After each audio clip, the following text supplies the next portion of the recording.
हमारी अपनी जिज्ञासा परिपूर्ण होनी चाहिए। बोलो जय श्री कृष्ण। जय श्री कृष्ण। आपकी खुद की तैयारी परिपूर्ण होनी चाहिए। हमें खुद को तैयार करना है और इसके लिए तैयार करना है, कोई बड़ी बात नहीं है। संसार की ये जो व्यवस्था है वो तो बहुत छोटी है। मैं लोगों को उदाहरण देता हूं महाभारत का।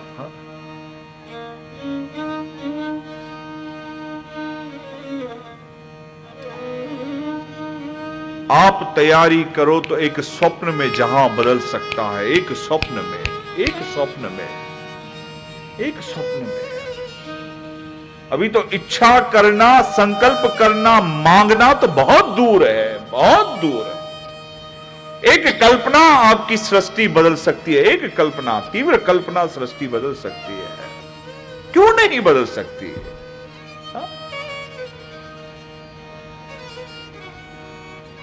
एकलव्य को गुरु ने नकार दिया कि चले जाओ, नहीं सिखाता, क्योंकि आप राजा के बेटे नहीं हो, जाओ। और एक दिन कौरवों पांडवों के साथ चला है, कुत्ता आगे जा रहा है, कुत्ता भौंकता हुआ आगे जा रहा है और कुत्ता अचानक से वापस आया, मुंह बंद है तीरों से, मुंह बंद है तीरों से। पहली बार उस गुरु ने देखा है कि ऐसा भी कोई धनुषधर है जो कुत्ते के मुंह में बाण तो भर रहा है लेकिन कुत्ते के मुंह में जख्म नहीं है। बड़ी अजीब बात है उसके लिए। किसी ने इसकी आवाज भी बंद कर ली और इसको कोई हानि भी नहीं। ये तो मुझे भी नहीं आता। अर्जुन ने पूछ लिया, बाबा ये कौन सी कला है? बोले ये तो मुझे भी सीखनी पड़ेगी। ये कौन सी कला है? तो मुझे भी सीखनी पड़ेगी। अब जिज्ञासा बढ़ी कि ये कौन सी कला है। गए आगे, एकलव्य मिल गया, दूर से आके प्रणाम किया। कौन हो? बोले बाबा आपका चेला हूं एकलव्य। बोले मेरे चेले कब बन गए? मैंने कहा कब ओवर टाइम करना चालू कर दिया भाई? हा? कब? मैं तो पांडवों और कौरवों को सिखाता हूं, तो मैंने किसको कब शिक्षा दी? आपको कब मैंने शिक्षा दी? बोले आपने नहीं दी हो। आओ, दिखाया कि माटी की एक मूर्ति गुरु की बनी हुई है, द्रोणाचार्य की मूर्ति बनी हुई है। बोले जो सिखाया इस मूर्ति ने सिखाया। और पहली बार उस द्रोणाचार्य को इस बात का एहसास हुआ कि एक मूर्ति भी धनुष विद्या सिखा सकती है, और ऐसी विद्या जिसकी मूर्ति हो उसको भी नहीं आती वो भी वो सिखा सकती है। बड़ी बात है ये अपने आप में। जो कला जीवित व्यक्ति को ना आती हो और उसे कोई गुरु मानता है तो उसके मूर्ति में से भी उस कला को पा लेता है जो गुरु के पास नहीं है। ये कुछ और नहीं, ये हमारे भीतर की तीव्र इच्छा हमारी अपनी है। तो पहले आपको तैयार होना पड़ेगा, आपको तैयार होना है।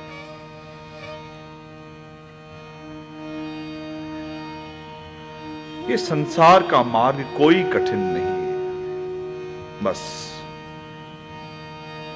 हमें कैसे उपयोग करना है ये सीखना है, माफ करना। एक आपका बल है ये अपना शरीर। ये हमारा शरीर हमारी बहुत बड़ी ताकत है, बहुत बड़ा साधन है, बहुत बड़ा साधन है।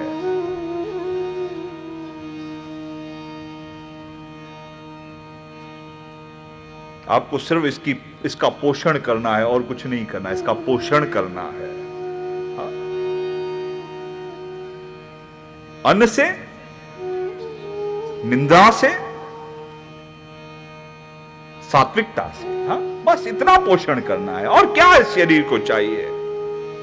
लेकिन हमने इस शरीर का पोषण नहीं, हाँ, हम शरीर का पोषण नहीं करते, हम शोषण करते हैं। शरीर का हमारा शोषण होता है। माफ करना, हमारा शरीर सिर्फ भोग विलास का एक केंद्र है। और क्या है? आप कहो शरीर किस लिए है? कभी तो पूछो अपने आप से। मैं सिर्फ आज जो मैंने विषय निकाला है कि हम उपयोग नहीं कर पा रहे हैं। हमें परमात्मा ने सर्व साधन दिए हैं, सर्व साधन। मैं पुनः स्मरण करवाऊंगा आपको यीशु की वो बात। ईसा चला, ईसा निकला गांव में, तो गांव में देखा कि एक आदमी बहुत गालियां बक रहा है, अनाप शनाप बोले जा रहा है, बोले जा रहा है, बोले जा रहा है। तो ईसा ने उसको रोका, बोला भाई क्यों इतना बोलता है? पांव पड़ा कर बोले बाबा, बोले मैं नहीं पहचानता। बोले आप नहीं पहचानते, आपके पास लाखों लोग आते हैं। मैं नहीं बोल पाता था, आपकी कृपा थी, बोलने लग गया। बोले लानत है ऐसी कृपा पर, अगर मेरी कृपा से तू बोलने लग गया तो ये बोलता है। हा? मेरी कृपा से बोलने लग गया तो ये बोलता है। कोई किसी को मारे जा रहा था, रोका उसको, कहा कि साहब मेरा शरीर दुर्बल था, बीमार रहता था, आपने जल पिला दिया तो मैं स्वस्थ हो गया। बोले ऐसा जल, लानत है ऐसे जल को जो मैंने पिला दिया। तू हट्टा गट्टा तो हो गया, लेकिन हट्टा गट्टा होने के बाद कर क्या रहा है? औरों को मार रहा है, औरों को मार रहा है। ईसा के संबंध में ये एक चर्चा उठती है। तो माफ करना, हम शरीर का पोषण नहीं, हमने शोषण कर रखा है। ये शरीर बहुत, एक जिनकी आयु हो जाती है ना, उनसे पूछो कि शरीर क्या है। जिनकी आयु हो जाती है, जिन्हें रोग लग जाता है। साईं पेशुराम साहब जी कहते थे कि इस शरीर का हश्र देखना है ना, तो जाकर देखो लोगों को अस्पताल में, जाकर देखो लोगों को कचहरी में, जाकर देखो लोगों को शमशान में कि शरीर की क्या हालत होती है, जिन्होंने नहीं संभाला है। इस शरीर से, तन से उपयोग लेना है। ये तन आपका उपयोग के लिए है। सब साधन, सब मिल सकता है, सब मिल सकता है। और हम क्या करते हैं शरीर से? कभी अपने आप से पूछो तो, क्या करते हो?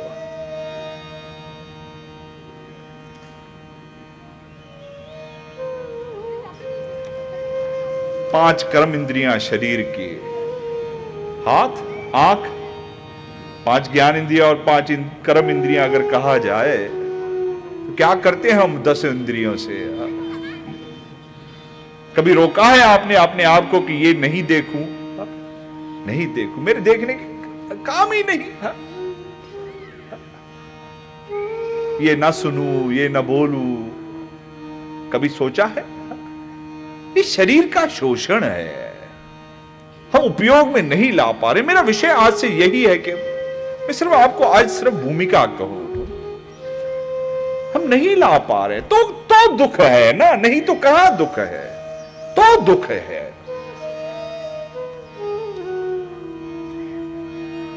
समझाने के लिए आपको ले चलूं महाभारत। था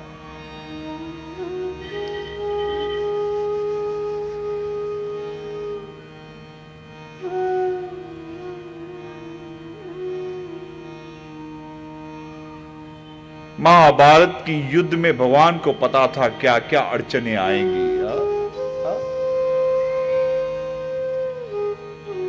इतने दिन लड़ाई चली, भीष्म पितामह नहीं हट पाए। समय आया तो भगवान ने शिखंडी को सामने खड़ा कर दिया। शिखंडी को सामने खड़ा कर दिया, व्यवस्था का उपयोग किया। क्या है कृष्ण? क्या है कृष्ण? हमारी बुद्धि है, हमारा ज्ञान है, और क्या है? शिखंडी को सामने खड़ा कर दिया। पता था कि भीष्म पितामह शिखंडी के सामने लड़ नहीं पाएंगे, और अर्जुन को कहा अब गिरा डाल, अब गिरा। द्रोणाचार्य,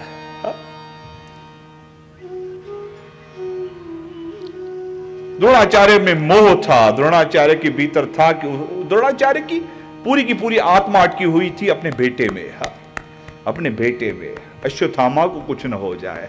जबकि पता था कि अश्वत्थामा अमर है, अश्वत्थामा के सर में एक मणि थी।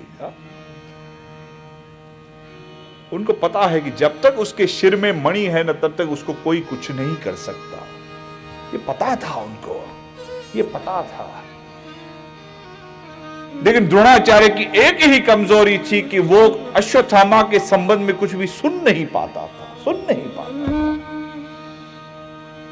तो भगवान कृष्ण ने एक व्यू रचना रची, आपको पता है कि अचानक से कह दिया कि अश्वत्थामा हंत, मर गया, अश्वत्थामा मर गया रे, मर गया, मर गया रे, मर गया, मर गया रे, मर गया। द्रोणाचार्य के कान में वो बात पहुंची, उसको पता है वो नहीं मर सकता, लेकिन तो भी बुद्धि बिगड़ गई कि मर गया क्या, मेरा बेटा कहीं मर गया कि दुनिया सच तो नहीं बोल रही, दुनिया सच तो नहीं बोल रही। हथियार छोड़ दिया और दुनिया से पूछने लग गया, तू बोल मर गया क्या, तू बोल मर गया क्या, तू बोल। और भगवान ने ऐसी व्यवस्था की कि जिससे पूछता जाकर, और पूछता भी पांडवों से जाकर, हा? कि ऐसे नहीं कि अपने लोगों से पूछे, दुश्मनों से पूछा, और दुश्मन बार बार कहते मर गया रे, मर गया, मर गया रे, मर गया। कहा कि नहीं, सिर्फ युधिष्ठिर की बात मानू, तो युधिष्ठिर ने भी कह दिया मर गया, और हथियार छोड़ दिए। और भगवान को पता है कि ये मरेगा धृष्टद्युम्न के हाथ से, धृष्टद्युम्न ने आकर मार दिया। उपयोग धृष्टद्युम्न का लिया, व्यवस्था का उपयोग लिया। दोनों बातें आप समझो, एक हम गिरते कैसे हैं और एक हम चढ़ कैसे सकते हैं, ये व्यवस्था का उपयोग है। ये भगवान ने बुद्धि क्यों दी, ये विचार क्यों दिए। अगर शरीर ही काफी था, 14 सृष्टियां हैं, 5 कर्म इंद्रिया की, 5 ज्ञान इंद्रियों की, मन की, चित्त की, बुद्धि की, अहंकार की, ये व्यवस्था परमात्मा ने क्यों दी कि हम उपयोग में हर व्यवस्था को लाए, जो जहां पर उपयोग में हो।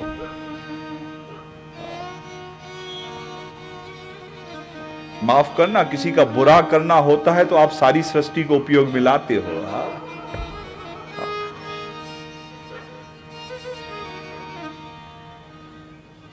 फिर मीठा बोलना भी आपको आ जाता है, किसी के कान भरने हो तो मीठा बोलना भी आ जाता है। करते हैं, नहीं करते हैं। और ठीक करना हो तो मीठा बोला भी नहीं जाता किसी से। ये व्यवस्था का हम जहां उपयोग करना हो नहीं कर सकते, ये दिक्कत है हमारी, ये दिक्कत है। थोड़ा सा हम अपने आप को समझे। धृष्टद्युम्न ने हटा दिया द्रोणाचार्य को, कर्ण आ गया। भगवान को पता है कर्ण के पास शक्ति है, ऐसी शक्ति जो अर्जुन को मार सकती है, ये कर्ण को भी पता है, ये दुर्योधन को भी पता है। भगवान ने घटोत्कच को पैदा कर दिया, घटोत्कच ने हाहाकार मचा दिया और कर्ण को वो शक्ति चलानी पड़ी इंद्र की। बार बार दुर्योधन कहता कि शक्ति निकाल चला, शक्ति निकाल चला, वो कहता नहीं अर्जुन के लिए है।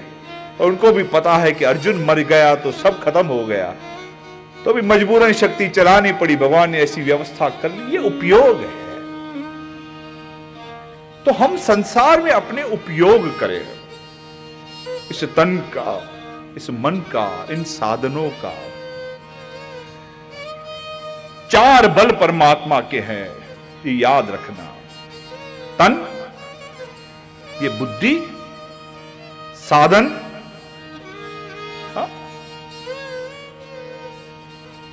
तन है शरीर, गलत उपयोग हुआ तो दुख है, गलत उपयोग हुआ तो दुख है। सारे रोग तन के ले लोगे। बोलो जय श्री कृष्ण। एक 15 मिनट में, आज पहला दिन था, थोड़ा देरी से बैठे हैं तो मैं थोड़ा देरी से आपको छोड़ूंगा। कल ठीक 6 बजे और ठीक 8 बजे आपको छोड़ूंगा। तो एक 15 मिनट हम और चलेंगे, थोड़ा सा हम समझे पहले।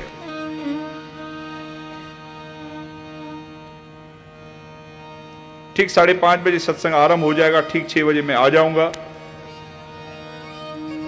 घड़ी से चलेंगे बिल्कुल। मुझे आपके हर रोज के 2 घंटे चाहिए। आज का दिन तो छोड़ दो, समझ लो कि आज का दिन है ही नहीं, और परसों सवेरे ही आपको देना पड़ेगा मुझे। मैं 6 घंटे आपसे लूंगा। इसके बाद सिर्फ हम व्यवस्था को समझें। हाय रे हाय, आसमान की पेड़े, आसमान की कुछ नहीं है। संसार बहुत सरल है, और परमात्मा ने हर चाबी आपके पास देकर रखी है। हर चाबी है हमारे पास। सिर्फ हम ही छुपकर बैठते हैं, हम ही डरते हैं। हर चाबी है, हर चाबी है। कहां मोह से सुलझेगा, कहीं लोभ से, कहीं क्रोध से, कहीं काम से, कहीं अहम से, कहीं लालच से। ये व्यवस्था भगवान ने बनाई क्यों? क्यों बनाई? कहां त्याग, कहां वैराग्य। हर चीज जहां जो काम में हो, उस व्यवस्था को काम में लेना है। सिर्फ बस ये समझना है, समझना है।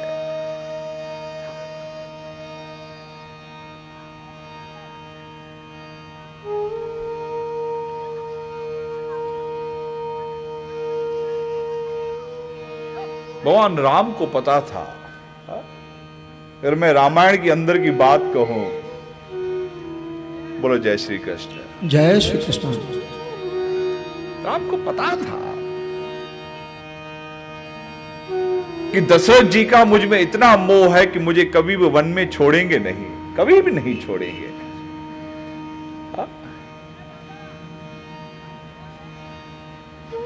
केकई का बहुत प्रेम था राम के संग। मैं अगर रामायण के अंदर की बात आपसे कहूं, ये उपयोग की बात मैं आपसे कह रहा हूं।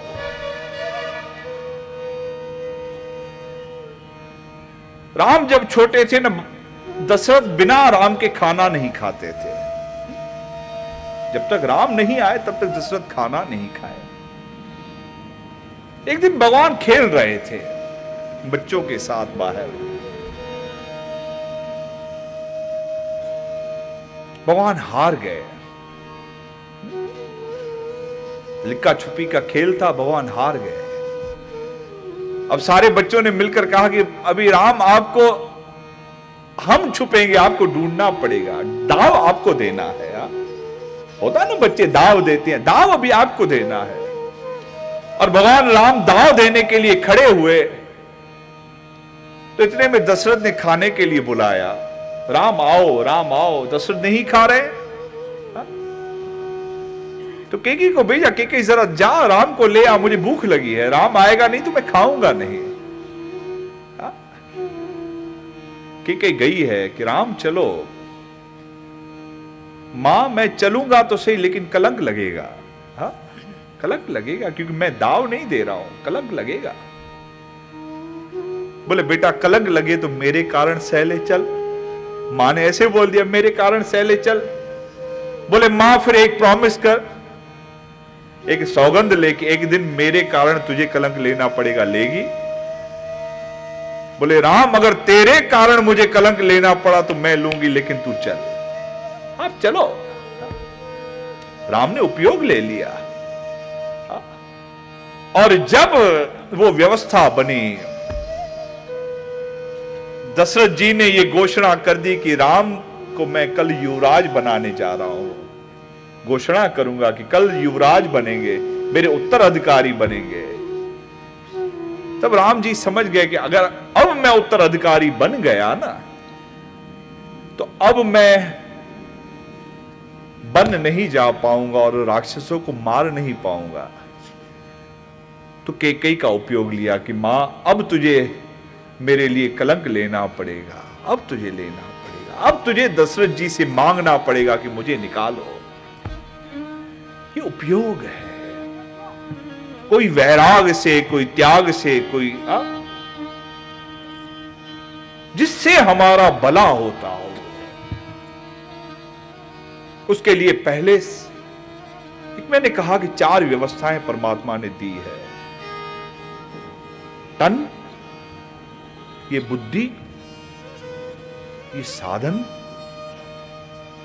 ये शरीर मिला है, ये बुद्धि मिली है जिसमें भांति भांति का ज्ञान है, भांति भांति के अनुभव है। परमात्मा ने बहुत सारे साधन दिए हैं आपको। और चौथा सतगुरु, किसी न किसी का साधन्य, सहयोग कहो। अगर उसको आप सहयोग में हर बातें आ गई, सहयोग कहो, व्यवस्था। चौथा में अगर कहूं सहयोग कहो, व्यवस्था कहो, कुछ भी कहो उसे। ये 4 बल हैं आपके पास। इन 4 बलों का व्यवस्थित उपयोग लेना है बस अपने जीवन में, और कुछ नहीं है, और कुछ नहीं है।